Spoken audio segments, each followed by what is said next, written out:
جی السلام علیکم۔ آپ میری بات شروع سے آخر تک سنیں گے تو انشاءاللہ آپ کو ساری بات سمجھ آئے گی۔ ابھی کچھ دنوں بعد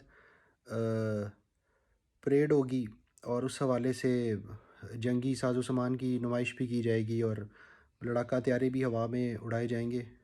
تو بات یہ ہے کہ اور ابھی تھوڑا عرصہ پہلے آپ کو پتہ ہے کہ ایران نے ہماری ٹیریٹری میں آ کے کوئی ایکٹیویٹی کی، ہم نے اس کو بھی وہاں پہ جا کے جواب دیا۔ ابھی افغانستان کو بھی ہم نے جواب دیا 2-4 دن پہلے، بہت اچھی بات ہے۔ لیکن میرا سوال یہ ہے کہ کیا ہمیں ٹیریٹوریل لیول پہ جہاد کرنا چاہیے کہ ہم نے ایک باؤنڈری بنا لی ہے، ہمارا ملک ہے، اس کے اندر کوئی آگے کچھ نہ کرے، اس ملک کے باہر مسلمانوں کے ساتھ جو مرضی ہو جائے ہمیں کوئی پرواہ نہیں، برما کی بچیوں کے ساتھ جو مرضی کر دیا جائے، کشمیر میں جو مرضی کر دیا جائے، فلسطین میں جو مرضی ہو رہا ہے، ہمیں اس سے کوئی پرواہ نہیں ہے، بس ہماری ٹیریٹری کے اندر آ کے کوئی کچھ نہ کرے۔ پاکستان کی باؤنڈری کے اندر رہنے والے کیا صرف مسلمان ہیں؟ اس کے باہر رہنے والے مسلمانوں کے نہ ہم پہ کچھ حقوق ہیں نہ ہمارے ان پہ کچھ حقوق ہیں؟ ایسا ہی ہے؟ ایسا نہیں ہے۔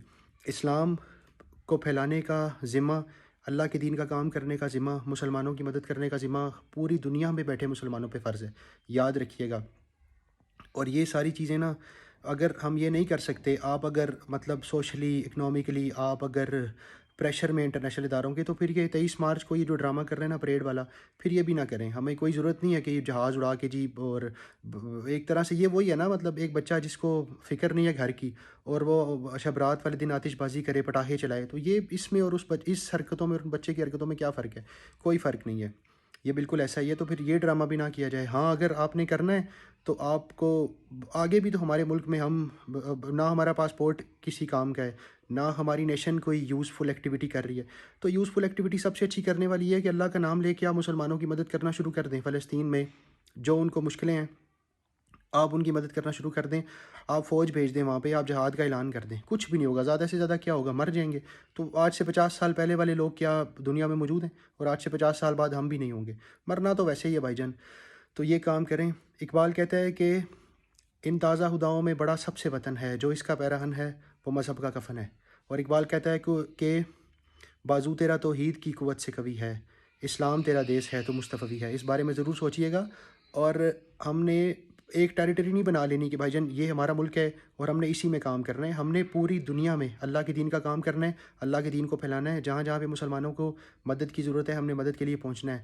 اور یہ پہنچنا کس نے ہے؟ جن کے ہاتھ میں، انہوں نے ہی پہنچنا ہے نا۔ ابھی سارا کچھ فوج کے ہاتھ میں ہے تو انہوں نے ہی کرنا ہے، ہم تو صرف بات ہی کر سکتے ہیں۔ ہاں اگر کسی کو شک ہے تو موقع دیں ہمیں، ہمیں بھیجیں، ہمارے بھیجنے کا انتظام کریں، ہمیں ہتھیار دیں۔ میں اپنی ذات کی بات کر رہا ہوں، پھر دیکھیے گا، پھر ہم بتائیں گے کہ مسلمان کیسے لڑتا ہے اللہ کے دین کے دشمنوں سے۔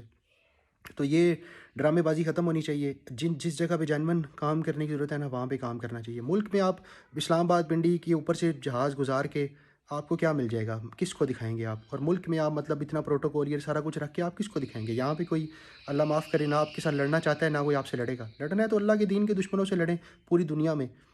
اور اللہ پاک خیر و عافیت والا معاملہ فرمائے۔